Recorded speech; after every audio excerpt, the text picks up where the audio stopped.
क्या डायबिटीज या ज़ियाबीतस का मुकम्मल इलाज दरियाफ्त कर लिया गया है? कम से कम चीन तो यही दावा कर रहा है कि उसने स्टेम सेल थेरेपी के जरिए डायबिटीज का इलाज मुमकिन बनाया है। चीन के इस दावे पर मगरबी ममालिक में अभी मजीद तहकीक हो रही है और इस इलाज पर मुकम्मल स्टडीज की जरूरत महसूस की जा रही है। आज की इस एक्सप्लेनर में ये जानने की कोशिश करते हैं कि चीन में होने वाली तहकीक ज़ियाबीतस के इलाज में कितनी बड़ी पेशरफ्त है।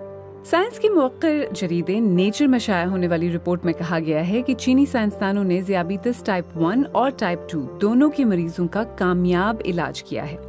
दोनों मरीज स्टेम सेल थेरेपी की वजह से सेहतयाब हुए हैं।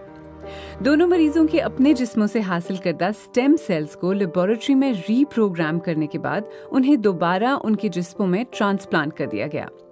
अब दोनों मरीजों के पैनक्रियाज जिस्म में ब्लड ग्लूकोज लेवल को बरकरार रखने के लिए मतलूबा इंसुलिन तैयार कर रहे हैं और उन्हें अद्वियात की जरूरत नहीं रही। रिपोर्ट के मुताबिक 59 साला शख्स जो टाइप 2 ज़ियाबीतस के मरीज थे और उन्हें खून में ग्लूकोज लेवल को बरकरार रखने के लिए दिन में कई बार इंसुलिन इंजेक्शन की जरूरत होती थी, अब वो 33 माह से इंसुलिन से आजाद हो चुके हैं और उनका पैनक्रियाज मुकम्मल तौर पर फाल हो चुका है। इसी तरह 25 साल खातून जो टाइप 1 ज़ियाबीतस में मुब्तला थीं, वो स्टेम सेल की ट्रांसप्लांट के 3 माह बाद अपनी इंसुलिन पैदा कर रही हैं। स्टेम सेल थेरेपी के जरिए ज़ियाबीतस का इलाज ढूंढने की ये पहली कोशिश नहीं है।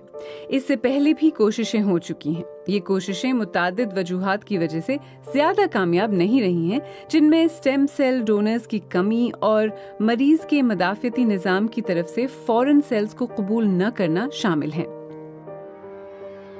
स्टेम सेल्स जिस्म के बुनियादी सेल्स को कहा जाता है, जो जिस्म के लिए मुरम्मत के निज़ाम के तौर पर काम करते हैं।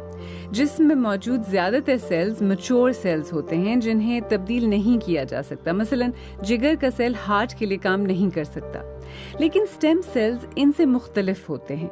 वो अफ़ज़ाइश के इब्तिदाई मरहले में होते हैं और उनमें मुख्तलिफ सेल्स की शक्ल इख्तियार करने की सलाहियत होती है। अलबत्ता चीन में होने वाली तहकीक में पहली बार मरीज के अपने जिस्म से स्टेम सेल्स हासिल करके उन्हें रीप्रोग्राम करके दोबारा ट्रांसप्लांट किया गया है, जिसे जिस्म का मुदाफियती निज़ाम कबूल करता है।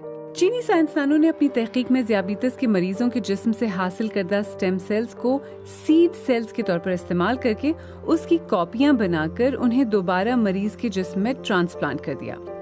इस ट्रांसप्लांट के बाद मरीजों का पैनक्रियाज जो नाकारा हो चुका था, वो एक बार फिर फाल हो गया और मरीजों को अद्वियात से छुटकारा मिल गया।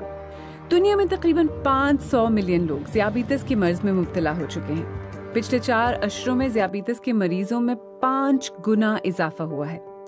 2030 तक इनकी तादाद 665 मिलियन तक पहुंचने का अंदाजा है, जिनमें अक्सरियत टाइप 2 ज़ियाबीतस की है, जिसमें जिस्म मुनासिब मिक़दार में इंसुलिन पैदा नहीं कर पाता। टाइप 1 ज़ियाबीतस में जिस्म का मदाफियती निज़ाम पैनक्रियाज में आइलेट सेल्स पर हमलावर हो जाता है, जिससे पैनक्रियाज मतलूबा मिक़दार में इंसुलिन पैदा नहीं कर सकता।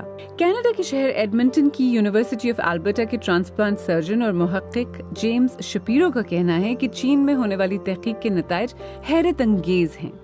उन्होंने मरीज में ज़ियाबीतस को मुकम्मल तौर पर खत्म कर दिया है, जिससे पहले काफी मिकदार में इंसुलिन की जरूरत थी। माहिरीन का ख्याल है कि स्टेम सेल से ज़ियाबीतस का कामयाब इलाज लोगों को मुसलसल अद्वियात इस्तेमाल करने के बोझ से आजाद कर सकता है और सेहत और मयार जिंदगी को बेहतर बना सकता है और सेहत की देखभाल के अखराजात को कम कर सकता है।